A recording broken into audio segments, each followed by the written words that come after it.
Today's story comes from a young woman on Reddit by the name of Bugs. I had the chance to interview Bugs recently, and wow, she has quite the story to tell. Today, we live in a culture where virtually every man, woman, and child seems to have a smartphone, and it's becoming increasingly common to hear about cheaters using websites, social media, and dating apps to create new relationships behind their partners' backs. Every day, people are discovering salacious text messages, photos, and even videos on their spouse or partner's phone.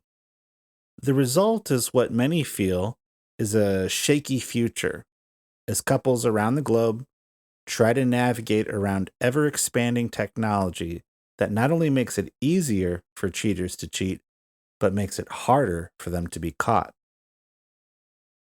If you heard last week's episode with John V, you'll find today's story shares some of those same key themes. Before we talk with Bugs, I'm just going to read over her post on Reddit. She recently asked, "Is he really done cheating?" She goes on to write, "I've been with my boyfriend for 2 years now.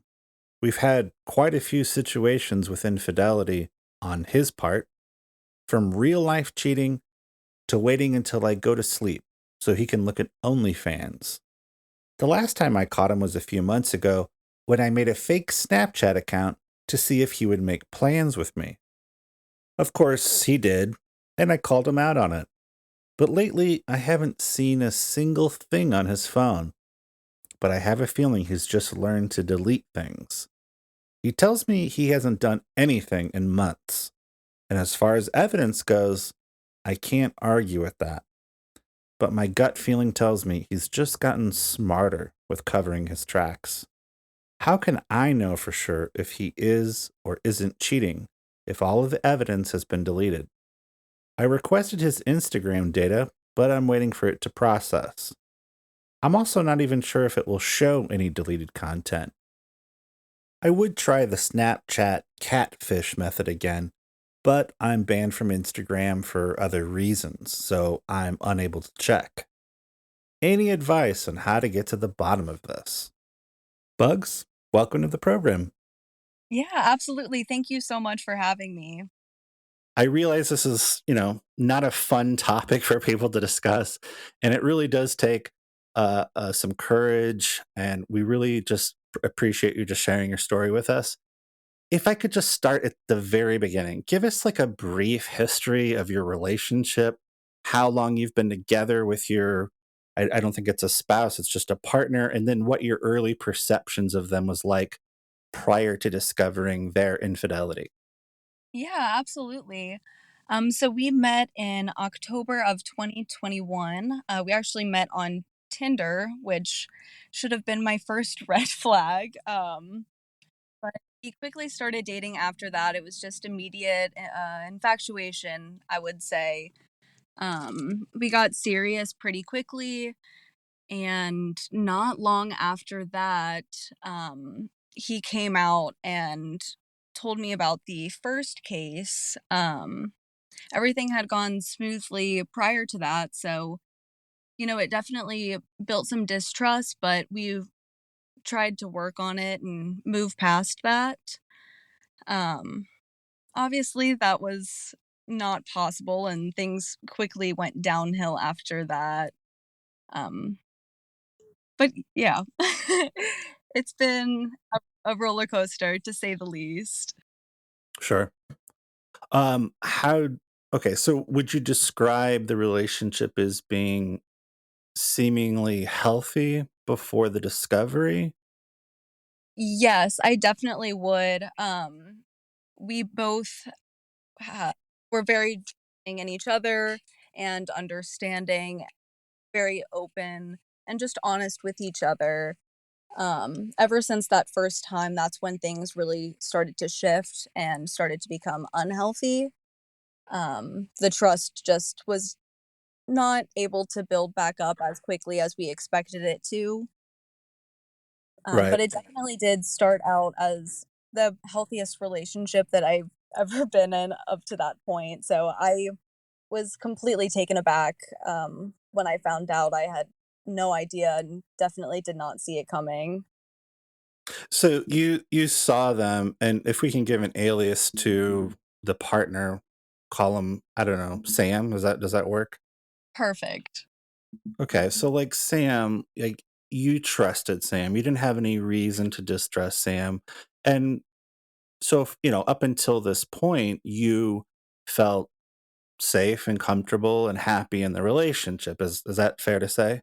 Yeah, absolutely. I had my guard down and, I was just I felt safe and no need to worry. So how did you find out that they were cheating on you? How would you describe the first instance? He flat out just said it. He sent me a long text paragraph explaining the whole situation, and how everything went down, and I was just in shock. I was at work at the time, and I just took a step outside and broke down. I mean, I was so confused and just really thrown off in general. Was it a physical affair? Was it an online emotional affair or something else? So he actually got scammed on Snapchat. He had sent a inappropriate picture to a Snapchat bot and then got blackmailed out of over $6,000 so that she wouldn't share it with his Instagram followers, including me. So he paid $6,000 to essentially hide it from me amongst other people. Wow. Okay, so he paid $6,000, and I'm sorry, you said this was on Instagram? It was a Snapchat bot, which Snapchat. yes, it was on Snapchat, but she used his Instagram friends list against him. So when he ok wow, okay. So when he told you about it in this lengthy text message, you're at work, is he explaining all this about the blackmail and the $6,000? Yes. Okay. And what was your reaction to this?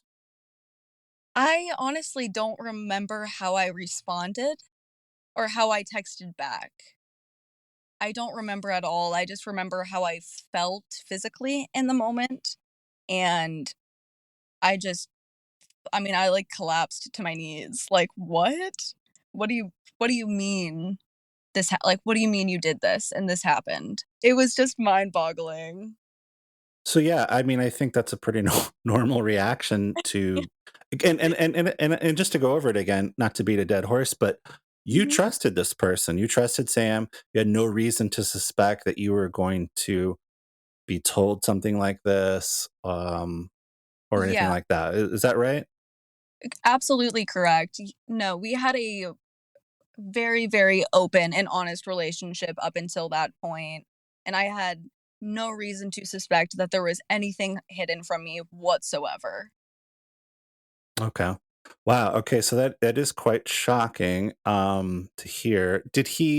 Was he trying to use, this blackmail, this $6,000 story as a sort of cover to say, "Well, see, I didn't really even do anything wrong. I'm the victim. I sort of kinda got screwed out of the situation, and I had to, like, shell out all this money," or was he very, like, remorseful and apologetic? He seemed very genuinely remorseful, and even after, like, the events following, any conversation we had about it or whatever, because rightfully so, I was pissed off, and he just I mean, constantly apologized, and it genuinely seemed like he felt bad, and it was never gonna happen again, and it was just this odd night where he drank too much and did something stupid. Oh, okay, so he said that he did this all under the influence of drinking, basically. Correct. Okay, gotcha. And so you're, I don't know, either literally or metaphorically sort of falling to your knees. I guess you're at work and you're just like, wow, that's the rug was just pulled out from under me. Yeah. um yeah, that so at that point, were you already starting to think, I mean, you're upset, you're hurt. Are you thinking to yourself, "Well, maybe I need to exit this relationship," or are you fully committed and trying to maybe fix the situation and reconcile? So in that moment, I was out of it. I said, "Why? No, my partner should never do this to me." And then seeing how he responded and the remorse that he showed for it, I was drawn back into the trap. Um, and I really thought that it was just one freak night. He made a mistake and he's sorry for it and it's never gonna happen again. And lo and behold, that's not the case. So, I mean, I don't know if you're keeping track, but then how would you describe the next event? Does this happen repeatedly or something like this, or were they just very different, unique situations? They were all very unique, definitely so. The most reoccurring would just be things on his phone, not actually chatting with anyone or doing anything like that, but just the things that he would be looking at. Um, he was like an avid like Pornhub frequenter, like showed up on his frequently visited on Safari on his iPhone. um, just things like that. Yeah. It was just constant and overwhelming. And once we started living together, this was not too long ago. Um, that's when I would see things on his phone, but we would always be together. If he wasn't at work, then he was with me. So I was just, when are you having the time to do this? When are you doing this? And finding out he was doing it, like, in bed next to me while I was asleep, and looking at that kind of stuff, it just and makes me incredibly uncomfortable to think about. Um Of course.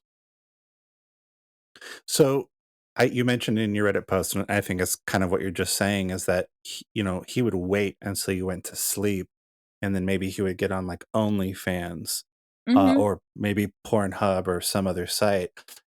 Did you have discussions with him about how this was affecting you, making you feel, and did he respond to that? Yeah, usually when I would bring things up or, "Hey, this happened and this is how it made me feel," or however I brought it up, I would face a lot of, deflection or, "Well, it's not that big of a deal," or anything like that to kind of just make it seem like it didn't really matter or that it didn't happen in the first place. So you didn't even feel like you were even really being heard. Is that fair to say? I don't think one time I was ever heard. Okay. Um, wow. So how long has this been going on for? Just the websites, the OnlyFans and Pornhub or whatever. Um, I do not know, but I could guarantee that it's been going on since before we even met. Yeah, I just meant inside of your relationship. I mean, do you feel like you've been dealing with it from the beginning? I don't know the first time that I kind of acknowledged it and recognized it as a problem. I don't remember. Okay. And so was he making because one very common story you'll hear is, especially with men, is they will tend to spend thousands of dollars, maybe on OnlyFans or other different adult sites. Was there a financial element? Obviously, the first time with the $6,000 blackmail through Snapchat, but as this went on, was it manifesting as also a financial burden in your life? And did you have to, shell out money as well, or did you just keep your finances separate? We have always kept our finances separate. Um, he does like pay for things as most boyfriends do, like dates, dinner, etc. So I never really noticed, but I do know that he was spending money on OnlyFans. The amount I do not know, nor do I want to know. But he received an inheritance of 34,000 and that disappeared in the matter of 3 or 4 years. So on what? Oh, If I'm reading over your Reddit post, it sounds to me like maybe he's getting better at covering his tracks, and I think you suspect that too, right? yeah. Um, After I made the Reddit post, I've actually come to find out more, and he is, in fact, just gotten smarter about it. So, I see. And have you, since the most, since the post, have you confronted him? That sounds like maybe you've collected some more evidence. yes. Yeah, one day I came home from work and this was last week. I think the day that I actually made the Reddit post, and his YouTube was logged in, and I had seen that he had been looking at stuff on there, um, just, um, what would you call it? Like innuendo kind of things, things that, he could get away with looking at because he doesn't have to go out of his way, etc. I did not end up looking through the Instagram data just because I didn't care to. I didn't need to. Um, You had enough information. You didn't need to know all right. of the details. Is that kind of what you mean? Yeah, exactly. At this point, I don't want to know. It doesn't have anything to do with me. I should have realized that a while ago. But I just needed to get to a point where I was just really done. Right. So does that mean then he's contacting other women online? I mean, this is not just he's looking at porn, which is a problem within itself, but he's actually contacting other women, and is he trying to connect with them, or is he trying to date them? Do you know? Yes, he definitely I don't know about date, but I do know that he has been in contact with other women on and off periodically. I do not know how active that was or consistent. But there was one occasion about a year ago, where he was seeing a whole other girl and they had been hanging out for about 2 weeks, like pretty periodically. And all of his friends knew, and they all knew to hide it from me. And one of them was kind enough to reach out and let me know. Um, but I think he's not, he'll go out of his way to look at stuff on his phone because it seems more innocent. He's not going out of his way to actually pursue anyone, but if anyone pursues him, he doesn't set any boundaries and he will engage, is how it seems to have panned out thus far. So this girl that you were just describing, and then his it sounds like he had some friends sort of covering for him. Was that right? Yes. So is this a person then this is a person he was physical with? Yes. And do you know if they slept together? Were they just dating and hanging out? Do you know anything about that? It seems like it was more of a hookup situation where they would hang out and sleep together, um, that kind of situation, I suppose. Okay. And I don't I'm going to guess just because you haven't mentioned it, you didn't have some kind of open relationship. No, absolutely not. Do you have a support network, friends and family to kind of help you through some of these situations? I do. My mother is the greatest woman in the whole wide world, and she has been supportive every single step of the way, and helping me guide me in the right direction. So that's been really, really helpful. And, she's given me a place to stay. We are I am roommates with Sam, so that's definitely been difficult. So being able to go to my mother's to kinda get out of the environment has been incredibly helpful. So is it then fair to say that you're not really together? You're living together as roommates, but you're not. You've broken it off. Yes, that's the situation. Okay, gotcha. So it sounds to me like perhaps since the Reddit post, you've collected some more information. You have enough to know like this is a person that is not faithful. They're potentially a serial cheater, and I can't rely on them to be honest with me. Correct. Yeah, that's exactly how I feel about it at this point. And so is it fair to say then that you're not trying to reconcile? You're done with this relationship and your living situation is likely going to change in the near future. Yeah, I am actively looking for other housing options. But as far as reconciliation goes, I have put in my fair share of effort in that, and it has not been reciprocated. So I am withdrawing all efforts. Okay, I think that's understandable. Is he trying to get you or convince you to reconcile? um, every single other time he has, yes, and hence why there was a following.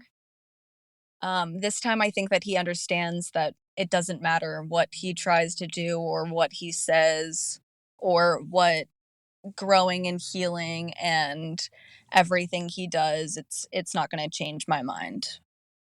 No, probably not. And so Um, it sounds like, yeah, it's pretty much over. I'm very sorry that things didn't work out. One tactic that's very common among cheaters is they will blame shift or they'll try to say, well, you drove me away or you weren't providing something that I needed. What, were any of your conversations included language like that? It wasn't as, general as that. It would more so be how I brought up the issue. So give me an example of what that would look like. One morning, I woke up and I had seen something on his phone. And once he woke up, I brought it up to him because I had already had my morning, I already sat on it. And it was, "Why are you bombarding me first thing in the morning? And are you really going to make a big deal out of this? Like, I just woke up." Um, that kind of thing. Well, I mean, obviously you're well within your right to bring those sorts of things up. But it sounds like, yeah, he was trying to maybe deflect and say, well, I just woke up. I mean, why are we talking about this now? So I don't get the feeling, but correct me if I'm wrong, that he wasn't super accountable for his actions. He would deny that he did them unless I had concrete proof. So a lack of accountability is an understatement. Um, Okay. I see. Yeah. Okay. Gotcha. All right. Uh, how would you describe your emotional state with all this? Obviously, it sounds like a great support system with your mother, and I'm really happy to hear you've got a place to go and you've got somebody kind of in your corner. But how are you personally holding up and dealing with all of this? um, I am angry and hurt, but I'm also optimistic because now I can see a life that isn't that, and it's me a sense of hope that I haven't had in a really long time. It's like a weight lifted off my shoulders. Like I was wondering before, is he telling me the truth? Is this really over? Can I trust what he's saying? And now I'm like, well, what about me? What do I need in this moment? And instead of worrying about that, I'm able to worry about myself and things that I should be worrying about. That's great. You seem like a really strong person to me. And it doesn't sound like this person has really, some people they come out of their infidelity situation and they just feel chewed up.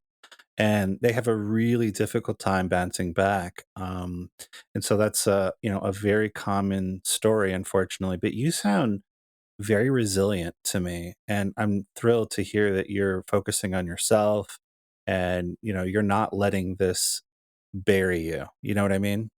Yeah, I think that I went through the grieving part before I was able to leave. I had to go through that grieving process already, if that makes sense. Absolutely. I mean, hurting is part of healing. It's something I constantly reiterate. You have to feel that pain rather than sort of pushing it away, or you know, because it'll come back later. And so it sounds to me like you've kind of let that come in, you've dealt with it, processed it, and moved on. Now, I'm just curious, is part of that healing process for you, has that included therapy?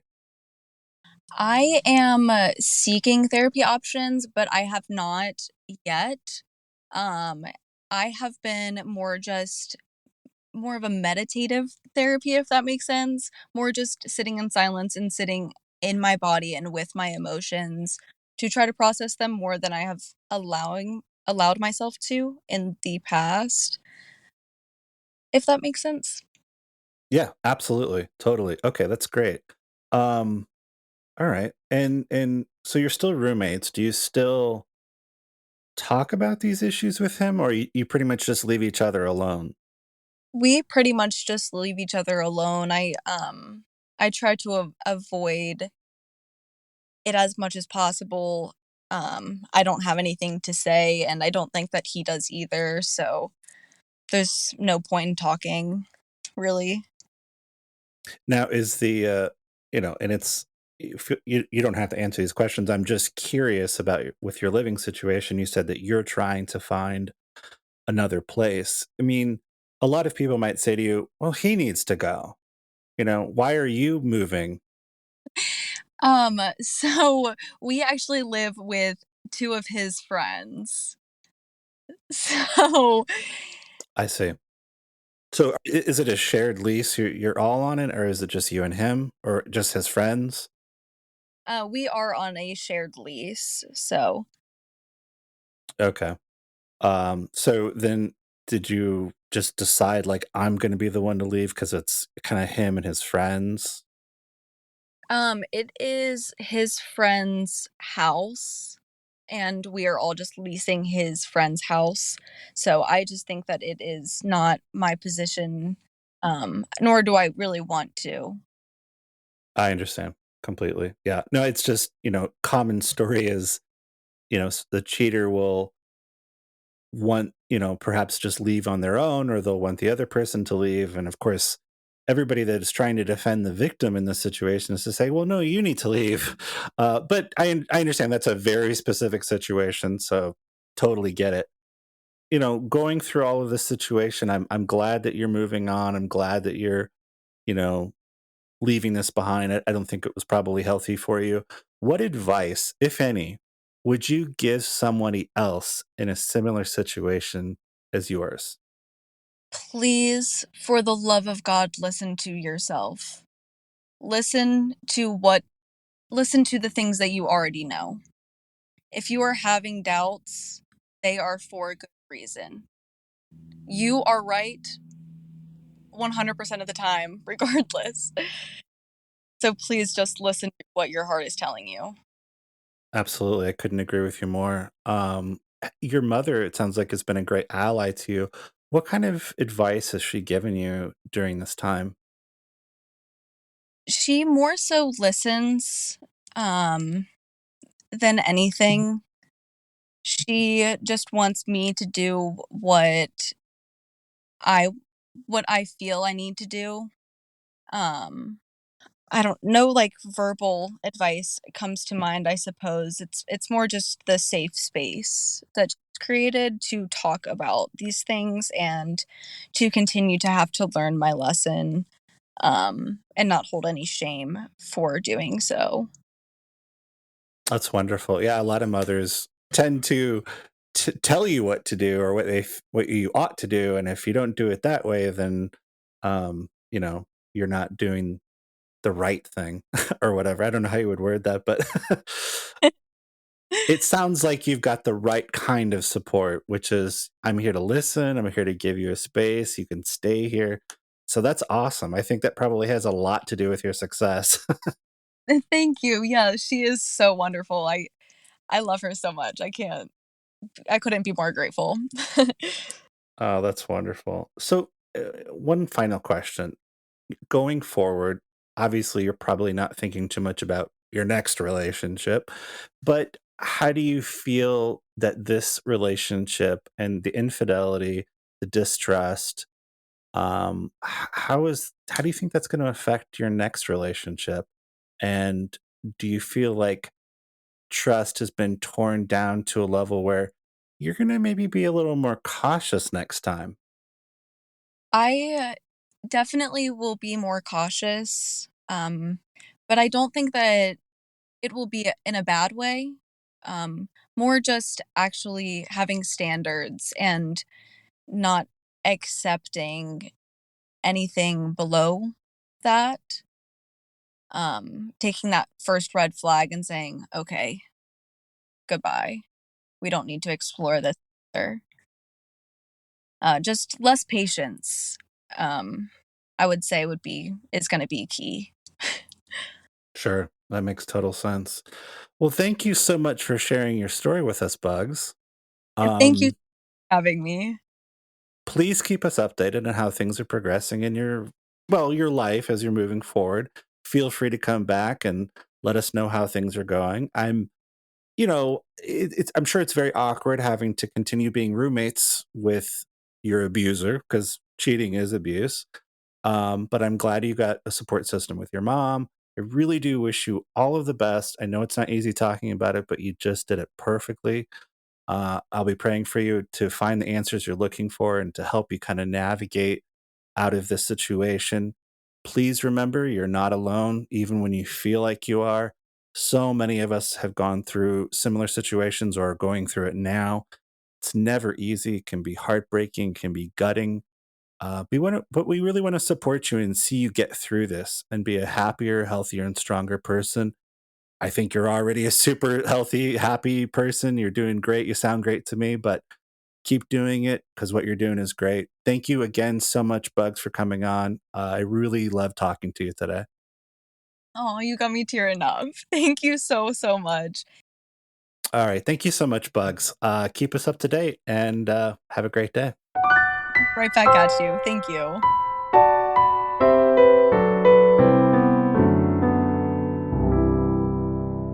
If you have a story of infidelity and are interested in being on the show, please contact us by email at thecheated@pm.me.